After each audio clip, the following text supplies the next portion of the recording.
Hey.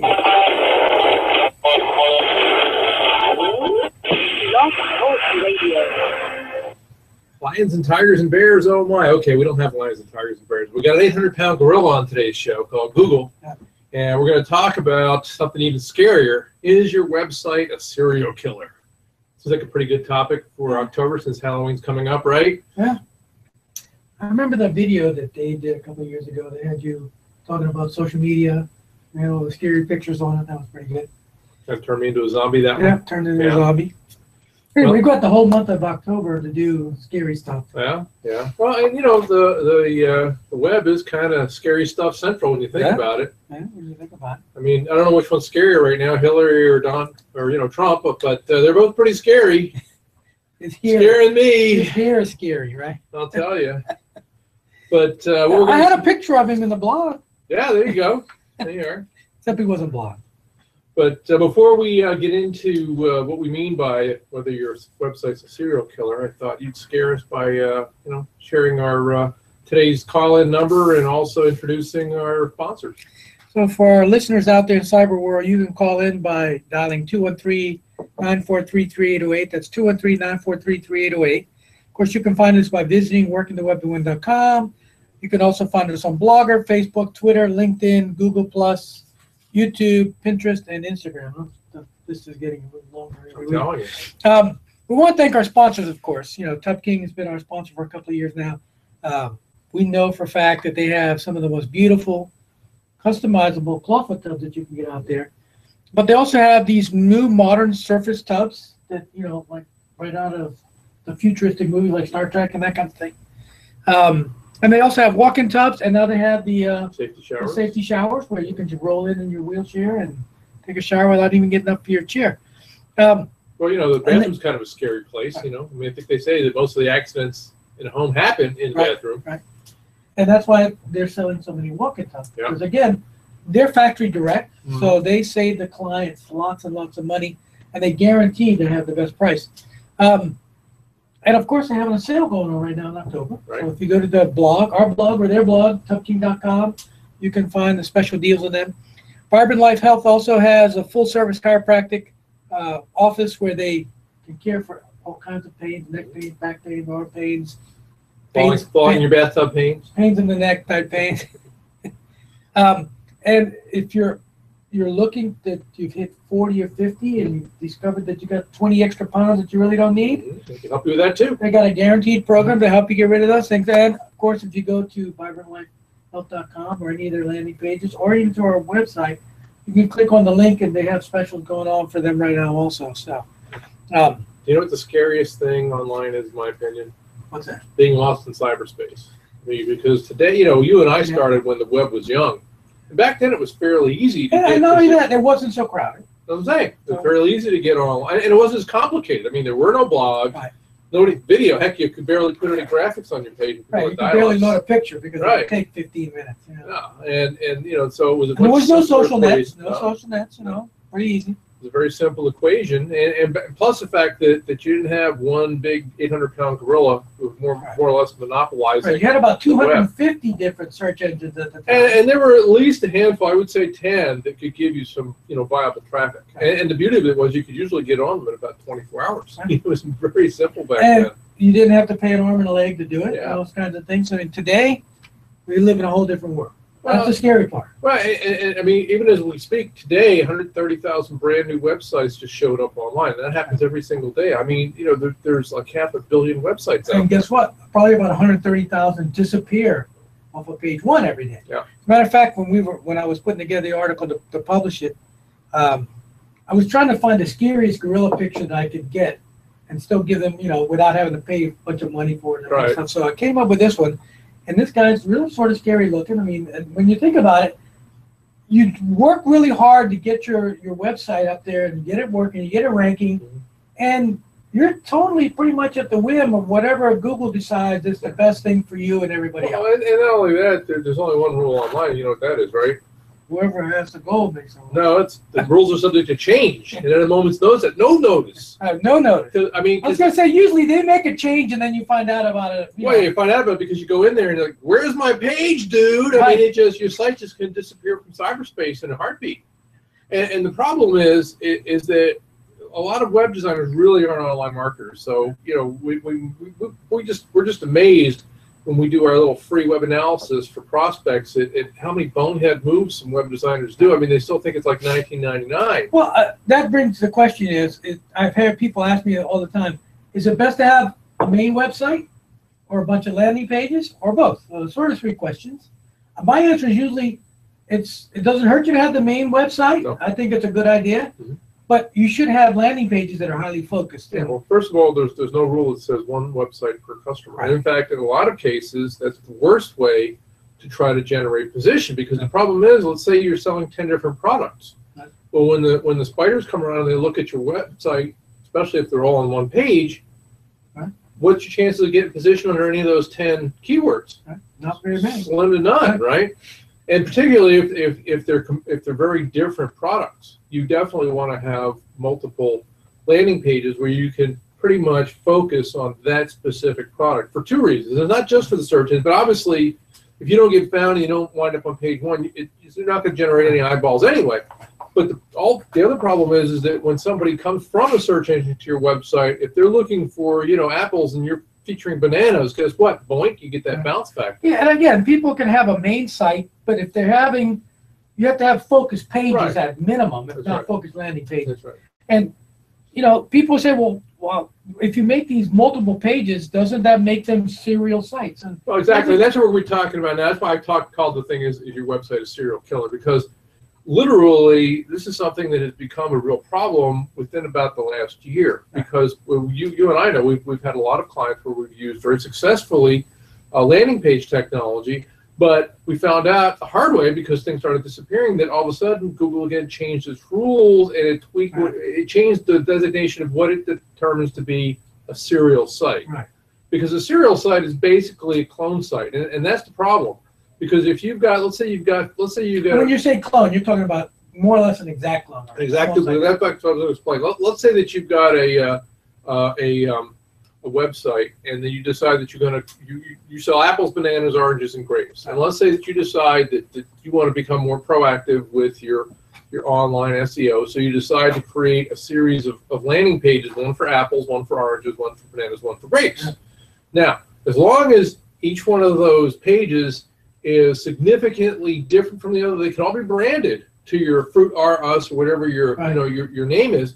But the point is if each one of them is too similar to the others, in other words, you basically have the same page times 4, even though you're trying to sell different products, what happens is Google will determine, they'll deem you a serial site. They have to be significantly different. So you want to have different pictures, you want to have different text, different offers, so that you can have Everything should be different, literally. well, not everything, because you can still have your branding. You can have the same color, Right. And you can have your same branding, same layout, more or right, your less. same phone number, even the same blogs and social nets. But the keywords need to be very different. The Right. the content needs to be very If you different. have a video, I suggest you put different videos. Different videos. If you have pictures and images, I suggest you have different images. And how many clients have we actually set up, and we told them in the beginning Right. that they really need to have all this stuff different, and they didn't. They made maybe one of them different. Right. And then 6 months into their campaign, they noticed, Stuff started disappearing. yeah, ones that were doing real well Right. all of a sudden disappeared. And we said, we told you in advance that they had to be different. Right. You just can't duplicate them. Yeah, but the thing is, as you said, the most important thing is understanding what the search engines want, what they don't want, what they like, and what they don't like. And things are subject to change, but there are certain technologies that they've talked about for years that they really don't like, that we see on all too many websites. Now, here's something that really So there's a lot of things that can kill your SEO. Oh, yeah. But here's something that really struck me as funny. When I did some research on this, and I know you've done this in the Right. past also, Google emphatically says that there is no penalty Right. for duplicate data. Right. But that's not quite true, because what happens is, what they say they do is, they just want you to tell them which is the main site Right. that they want to rank. Yeah. And They're then not going to rank any of the other ones. That's right, They're going to that's- sort of throw them to the right, curb under and the kick bus. Right. Right. But the one page that you really want to rank, Right. tell us which one that is. But if you make your sites unique enough, Right. then literally they're not considered serial sites, and Right. they can all work. Right. And that's the best way to do it. Right. But- You don't want them to be serial. Right. You want them to be focused Yeah. individual pages that are focused on that one subject that you're trying to garner pages on. But that's only one way that you can shoot yourself in the foot online. Oh, I mean, yeah. we see a whole bunch of different things because, again, a lot of times when we see these sites that are very fancy, when you've got these animated banners going on, or they're using Flash, right? Or you got these drop-down cascading menus where they're using a lot of Java. Well, guess what? Yeah, Google doesn't like Java. That's right. Or Flash. Or Flash. Those are two things they do not like. So when we in see reality, any fancy programming language that you could do a lot of external calls, that is calling pages that are not on this page, calling routines out. Yeah. Those are ways that, the black hat guys in the past have been used, to trick Google. Well, and that's basically what started all this. Okay? Well, I was going to say, what we ought to do is roll back to the history and give people a little bit of understanding of why a lot of this stuff is the way it is. So why does Google jump through so many hoops to try and kick people in the... Well, yeah, and by this point now, you've got layers of flack to avoid because of the fact that, Google's had a bunch of major... Right. Well, Penguin came out in 2012. Panda, Hummingbird, Pigeon, Mobilegeddon. Right. And when they first started, because the first one that rolled out was Panda. Right. And that came out in 2011. And that was literally the first time that the Googlebots started to look at your website in a contextual basis. They could actually read the text, and they actually made judgments. That's right. Based on those texts. On the quality of what they saw, right? Here's an important thing that people need to understand. Even though Panda came out in 2011, Panda's been updated like 5 or 6 times. That's right. So that Panda algorithm is not stagnant. They keep changing it. Nope. And same way with Penguin and Hummingbird and all those other. But it also started to look for some of the things that they considered black hat. Because if you'll remember, way back when, keyword stuffing, invisible text, micro text, things that are literally, you were only talking to the search engines. Right. And so you couldn't see a 0.25 font, or you had white text on a white background, right? So you couldn't see, it was invisible to you, but the spider saw it. And what most people don't understand, they used to be totally okay. Because the Googlebots couldn't read them. Well, that's the way things were done back then. It was a knife fight in a phone booth, basically, to try to get those page one, listings. But what happened was initially the spiders couldn't really understand what they were reading, and all of a sudden they started to get a lot smarter. And it didn't stop there because the next major update that Google did was a year later. That was Penguin, and Penguin literally was the first one that they put out there to whack away at the black hatters. Right. Especially the server farms, link farms, linking farms, server farms, those kinds of things, and other black hat techniques, spamming. That's right. Those kinds of deals. And actually, Penguin did a hell of a job of knocking the heck out of a lot of those things. Well, like I said, every time they introduce another major update, it starts to kick the sticks out from underneath the people that are trying to cheat the system to beat the system. Right. And of course then the cheaters start trying to get smarter and changing their tactics. Right. But the point is that at this point the spiders are very, very well trained, and with the exception of they still can't really understand images, which is why you need to make sure. Well, here's the thing that our listeners need to understand: if you're hiring somebody to do SEO for you or content marketing and so on, you need to make sure that they aren't using any of these black hat techniques or even gray hat techniques. That's right. I mean, if they're borderline, they could be whacked. Okay? Yeah, well, and the point is that anytime you turn your web presence over to a third party, you're literally taking your professional life in your hands, because if they do the wrong thing, you can end up being either sandboxed or delisted, in which case your website may never see the light of day again. Because we've literally had clients come to us and admitting to us that they've had some stuff and they're like, how quickly can you fix this? And we're like, we don't know. We don't own Google. All we can do is offer them some bananas. Right. So once you start whacking them with a stick, guess what? He holds a grudge for a long, long time. And here's another monkey wrench that's recent. Right.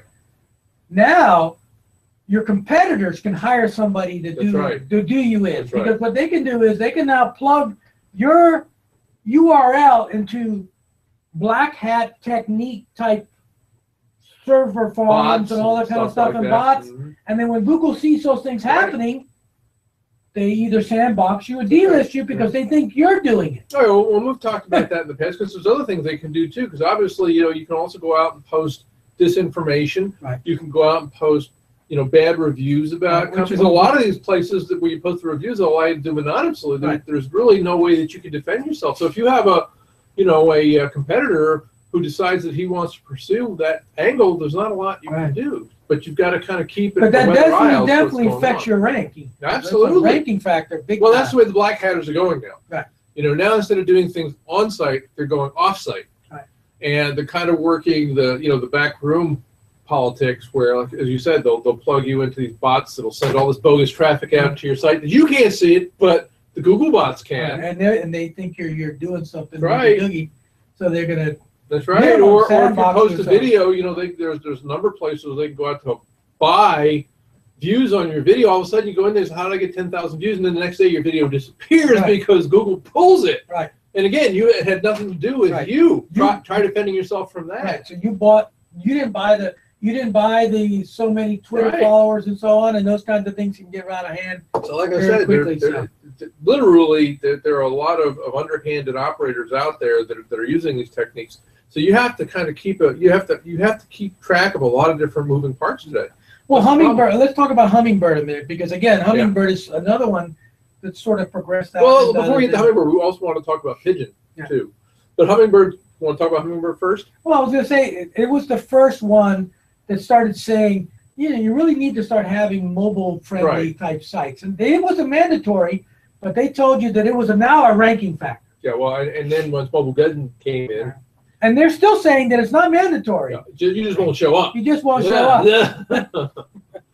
Yeah, because before then they were kind of. What they're saying is you won't show up in mobile search, which is 60%. Yeah, but we've seen that it affects you in non-mobile search as well. Right. And on that, mobile search is 60% of the market. That's right. So. And in fact, even on our blog, we have a little testing URL, so you can see whether it says, okay, you're good to go or not. Because if you're not using any type of dynamic programming language, you're pretty much going to bounce. Well, anyway, as a matter of fact, this article that you got out there has 14 links to other articles that we have written about and around this subject for many years. I mean, this is not a new subject we've been talking about. No. And our position has really never changed. Right. I mean, we've always said you want to have a dynamic site if at all possible. Right. We've always said you don't want to do black hat stuff. That's right. We've always said that you really want to have these trust factors on there, that the pages should be focused. Our position has never changed. And we've always said, you really need to have these blogs and videos and all these other things pointing there, because that's what gives you ranking. Yeah, but the devil's in the details, and the details keep changing. So that's why we try to stay on top of it and try to put it out to our listeners. Well, let's talk about geo-targeting. Because that was Pigeon, actually. Right. Because, when Pigeon came out in July of 2014, basically what they said was, now we're going to take a real hard look at the value of local search. Right. And as you know, and I know, the reason they did that was because Google kind of got caught with their pants down because they were cheating. They were cheating the directories that were concentrating and focused on local search. Right. But as a result, they kind of overcompensated. And this happened. This hurt a lot of people because there were a lot of people that were on page one, legitimately not doing any black hat stuff, and they bounced. They disappeared. Yeah, and particularly if it's great for local businesses, but what if you happen to be in a locality but you actually are a national business? Right. It is very difficult. So if you sell stuff locally, but you also ship all over the country, what happens to you? That's right. Especially if most of your business is not local, right? And we've been trying to address that with a number of clients, and it's a very hard thing to really fight. And essentially, if you go out and build landing pages that are really focused for different cities and so on, then those focused landing pages need to be very focused for that city and so on. So everything about that landing page or that website needs to be about Atlanta or New York or wherever it is that you're going after. Or your landing page needs to say you service the entire United States. So when somebody types in, U.S. sales or something, that'll come up. Hopefully. Yeah, hopefully. A lot of people also forget about the conversion factors. Right. So a lot of times they get the search engine piece right, and then they're wondering why things are bouncing. People are getting there. They got traffic, but they're not staying. They're going boing, boing. Or they're staying for a little while, but they're not buying. And those are the other things that we've written about extensively, and those are in the 14 articles that we talk about. Yeah, because they call it online marketing for a reason. There's the online side, there's the marketing side. And you've got to have both of those sides working for you if you're going to generate any type of traction. Right. Because like you said, we've known a lot of companies that come to us because, hey, I'm on page one, but I'm not generating any sales. I know how many companies we've actually told that, you should have your testimonial video. They'll have a testimonial video, but it's buried somewhere. Yeah. They'll have a phone number, but Right. it's buried somewhere. They'll have an address that you got to dig through 12 pages to find it. If they build the sites so that they're easy to understand, easy to navigate, highly focused, and all of the pertinent information is above the fold, the likelihood of the page really doing something other than doing boink, where somebody lands on it and 30 seconds later they go somewhere else. Well, and also, as we've always said, you also have to dangle different offers. Right. And if the fish aren't biting with bait you're offering, it's time to change the bait. Don't defend the problem, fix the problem. As a matter of fact, that's one of the places where most people seem to fall down. You say, look, your offer is not compelling. They say, what do you mean? It's a great offer. I'm giving them an XYZ. It's not up to you to And decide. I said, well, the market decides. Right. I said, it doesn't matter what you think it is. It's The matter fish what they decides think. what they want to bite. Right. Yeah. And if they think that your white paper is hokey, Right. white paper is hokey. That's right. I I still see a lot of people that their only offer is join our mailing list or sign up for our newsletter. Right. What kind of offer is That's that? weak. Why should I give It's you lame. my personal information Right. where your site can be hacked, Right. and now I compromise my Right. identity because Right. you, They're like I said, it's like they still think it's 1999. All these people, it's crazy. it ain't gonna happen. No. That kind of stuff is not gonna happen. And that's what's going to derail your entire effort right at the finish line. It's what I call getting to the 1 yard line and not scoring. And how many people actually get there? Again, a lot of times we'll have clients that have page ranking. Mhm. But I ask them, I said, well, you got page ranking, how many are you converting? And usually what they'll say is, I don't know. Mhm. And I was asking them, what do you mean you don't know? Well, it's the same thing on social nets. We see that all the time too, because people will have this huge following on the social nets. Well, how many of those people are actually buying something from you? And they always say, I don't know. I remember one client, he had over 5,000 Facebook followers. Huh. And I said, how many sales have you got? He says, I think 2 in 2 years. And I said, whose fault is that? Yep, And exactly. he looked at me like I was crazy. Right. Yeah. I said, well, if you only got 2 sales out of it, you got to be doing something wrong. This is your fishing pond That's that right. you And set you got up. it full of fish. Yeah, and you got 5,000 fish Right. in it, but they're not biting. So it's the What is fish's that? fault. Right. Blame the fish. Anyway, it's sort of a crazy thing. I encourage our listeners to make sure they go out and not only read this article, Right. but also the 14 other articles that are on there are just full of really useful stuff, That's right. and they paint the picture from multiple different angles. So if you end up reading all 14 articles, you'll really have a pretty good understanding of what you need to do or what you shouldn't do, That's right. especially about landing pages in general. 'Cause we're firm believers in the best way to do it is have a website and landing pages, not just one, but both. Well, and again, we found that works very, very well for us and for our clients because unless you're selling, one flavor of ice cream, you probably need more than one. And I don't really know too many businesses Right. that do one thing. Right. I mean, there's a couple, but there aren't very many that do one thing. Right. And if you really want to rank for the different items that you have to have different landing pages, or you have to have really focused pages within the site themselves. I know we got about 5 minutes left, so I know we still would need to get thank our sponsors, all that stuff, but I'd like to get to the World Wide Weird because Halloween is always the most Yeah, fun well, time. what I said we're going to do this week, this month is our creeping me out kind of meme. And this is, you heard about how scary it was for all the people in South Carolina with those floods, right? Right. Well, you want to even know what's scary? Do you know what was floating on top of a lot of that flood water? Ant rafts. I was going to say Literally- big snakes. No, literally, what was happening was, the ants were basically holding hands, and they formed these huge ants. So you could have fire ant rafts floating down your street. Yeah, and if you happen to be in the water, You're in trouble. Yeah, I mean, because I've stepped in a few of those things a few times, but I didn't have the whole damn colony wrapped around me. Yeah, so the colony makes themselves into a raft. Yeah, and they said they literally it's like the ants holding hands, and it just makes this huge raft, and they just float away. They wait for the water to come So- down, and then they'll find a place to So call now home. North Georgia, or the coast of Georgia, has ant farms. Yeah. They won't move. Well, this was, like I said, a lot of the South Carolina flooding. They were literally carrying these things around, and they were looking at it, like, is that dirt? And they said, no, that dirt's moving, dude. Get away! Especially if it's the fire ants. I mean, those things are Can you imagine? nasty. Can you imagine being in the water and all of a sudden you're covered with these? Yeah. I'm telling you, and you'd never even see it coming. I mean, a couple of times I've tried to clean out the gutters or whatever, and you had a little ant colony up there. Boy, I'll tell you, a couple of them bit me good. And you wonder why they would be in a gutter, of all places. Well, like I said, you never know where they're colonized. Now, remember we talked about robo-roach a while ago? Okay, well, apparently Russia has unveiled a new cockroach spy robot, and it looks just like a roach, but it's actually a robot. And it's about 3 inches long, and it's got little legs, and it has the feelers and everything, and they're using it as a spy bot, basically. It's right out of The Fifth Element. Yeah, well, no, The Fifth Element was a robo-roach. It was a real one. But this one looks like it. I mean, it's a real creeping me out kind of thing, just looking at it. So does it use a joystick to go Yeah, back around? they do, yeah. And apparently it's got a little tiny camera in it and everything else. So, it tells you when the science fiction and science fact are getting way too close to make me comfortable. Mimicking movies or whatever. Yeah. And then the other one, because the other thing that kind of everybody likes a good ghost story, right?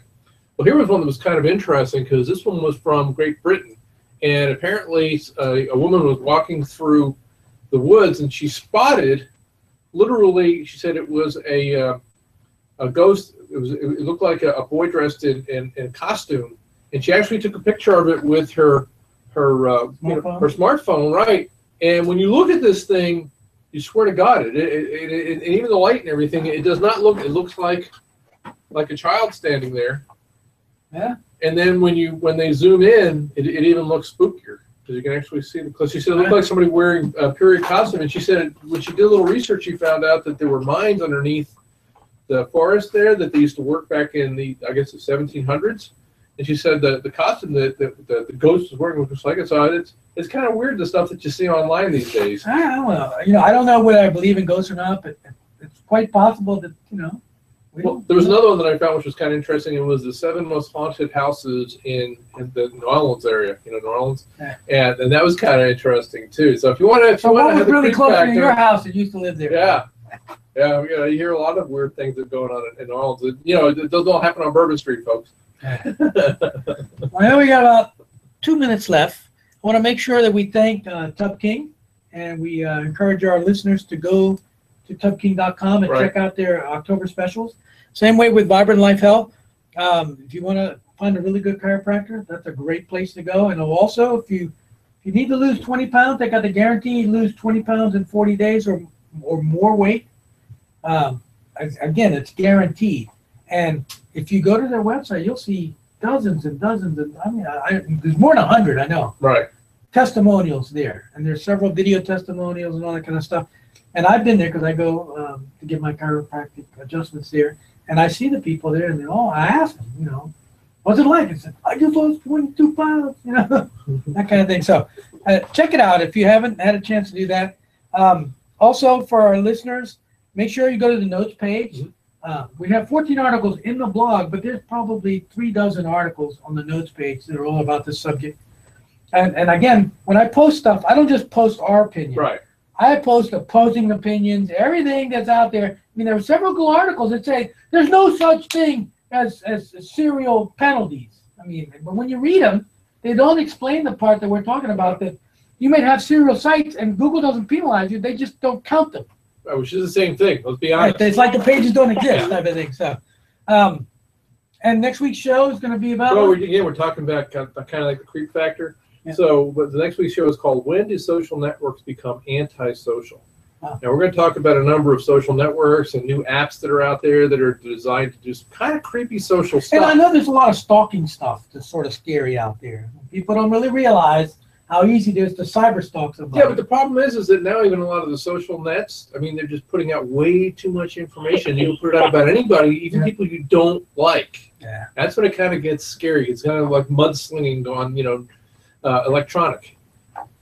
And that's been happening for businesses for a long time, but now it's getting personal. So make sure you listen to next week's show. Other than that, keep working the web to win, gang. Until next time, guys. Watch out for those robo roaches.